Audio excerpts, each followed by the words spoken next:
a victory for we the people. We've won with the most votes ever cast on a presidential ticket in the history of the nation. 8th of November 2020. Joe Biden, the former vice president in Barack Hussein Obama's administration, hit a home run. But what concerns India?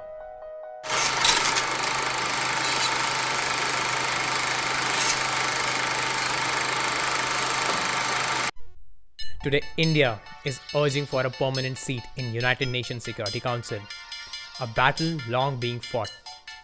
India too is a part of the informal G4 group, in which each member nation supports the other country's candidature for the permanent seat. But what was US stand on this years ago?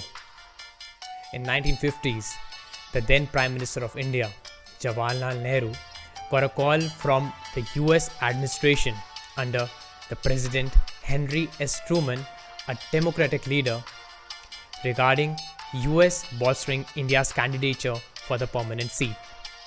The entire thing is summarized in the book Jawaharlal Nehru Letters to CM, Volume 4. But Nehru rejected that informal proposal that was laid down by the US administration at that time, since it didn't want to spoil and risk its amicable relation with its neighboring countries like China and the then Soviet Union, on the grounds that India was a nascent country then. Untrustworthy, double-dealing, unreliable. No, I'm not talking about Vijay Mallya's bank account, but it was the image that the world had about US in the early 21st century and the entire 20th century. US was involved in a series of proxy wars, be it the Vietnam Wars, the Korean Wars. It had fought the Iran and the Iraq. The wreckage of an Iranian jet fighter shot down over Iraq in the war that's shaken the whole Gulf region and the wider world beyond. The fighting, begun by Iraq, threatened to involve other Gulf states and even the Americans and the Russians, who both have deep-rooted interests in the region. In 1998, when India tested its potential nuclear weapon under the stewardship of Atal Bihari Vajpayee, US was very much upset with India. And this was very best seen when it denied its access to India to its GPS system when India asked for it during the Kargil intrusion. But ostensibly to show that it is sided towards India, it blamed Pakistan for the intrusion. But it didn't help us with its GPS technology. But as it is said, that adversities have their own benefit. It's like an ugly toad that wears a jewel in its head.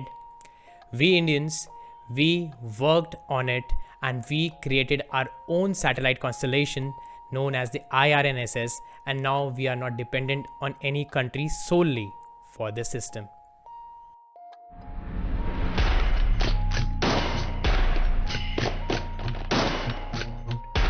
Morning, President Obama became the first American president to attend India's Republic Day festivities. The event comes after the two countries achieved a series of breakthroughs on nuclear policy. Major Garrett is traveling with the president in India. He's in New Delhi.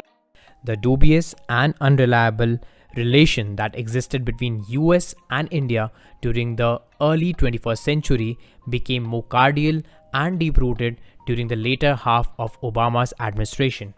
In August 2016, India and US signed Logistic Exchange Memorandum of Agreement, which allows the military of each country to replenish from others' bases excess supplies, spare parts, and services from the other country's land facilities, air bases, and ports, which can then be reimbursed.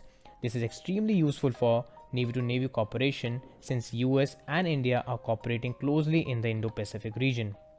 During Trump's administration in 2018 September, COMCASA was signed, which allows US to provide India with its encrypted communication equipment and system. And in this year, 2020, the 2+2 meet happened and India and US mulled over and decided to sign BECA, that is Basic Exchange and Cooperation Agreement, which largely pertains to geospatial intelligence and sharing information on maps and satellite images for defense. Together, these three, that is, Lemoa, Comcasa, and Becca, have been dubbed as Trioca of foundational pacts for deeper military cooperation between India and the last few years. In the Trump administration, the US came much closer to India and became a strong Indian ally as compared to the Russian Federation.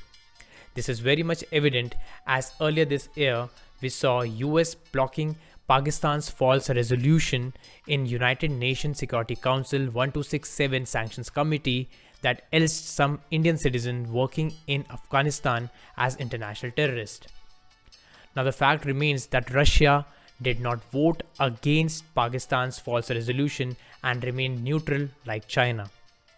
We can easily see the dichotomy that is seeping in and the need to redefine the very definition of friendship. We can no longer rely on Russia for protection of our interests on the floor of UNSC. US also openly criticized China for its expansionist aggressive policy and for its intrusion into the Indian territory. US had a very important role for sanctioning Masood Azhar as international terrorist, and we should not forget that India and US are having various military exercises together. That includes the Malabar exercise too. US is also the part of the Quad group that was made to check China's expansionist policies. And from the economic point of view, India had trade surplus with the United States from 2014-15 to 2019-20, and this is a big thing because US is a developed country and we Indians were exporting more merchandise goods and services to US than importing from it. On January 20 noon 2021, Joe Biden will be affirming his oath as the President of United States of America, and we hope that the ties between India and US prospers and deepens further. Thank you.